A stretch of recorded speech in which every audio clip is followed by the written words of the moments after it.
ప్రతి విద్యార్థి తన లక్ష్యాన్ని చేరుకునేందుకు నిర్విరామంగా కృషి చేయాలని జిల్లా కలెక్టర్ కోయ శ్రీహర్ష అన్నారు. శనివారం రాత్రి జిల్లా కలెక్టర్ కోయ శ్రీహర్ష మంథని పట్టణం తెలంగాణ సాంఘిక సంక్షేమ గురుకుల పాఠశాల కళాశాలలో నైట్ హాల్ట్ నిర్వహించారు.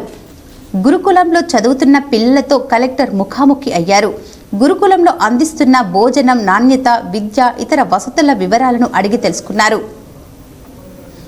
విద్యార్థులకు అందించే నాణ్యమైన విద్యా విధానం గురించి, విద్యార్థుల విజయం కోసం తయారు చేసినటువంటి పరీక్ష ప్రణాళిక విధానాన్ని తెలుసుకొని విద్యార్థులకు పరీక్షలకు అనుకూలంగా తయారు చేసినటువంటి ప్రణాళికను పరిశీలించి పరీక్షల సమయంలో ధైర్యంగా ఉండాలని విద్యార్థులకు ఆయన సూచించారు.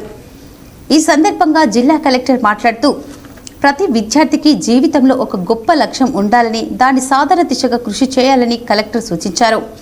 మన లక్ష్యాన్ని ఎలా చేరుకోవాలో ప్రణాళిక తయారు చేసుకొని క్రమ పద్ధతిన ఆ దిశగా పయనించాలని, ఒకే రోజు అద్భుత ఫలితాలు సాధించడం కుదరదని, నిరంతర శ్రమతోనే ఉన్నత శిఖరాలు చేరుకుంటామని కలెక్టర్ తెలిపారు.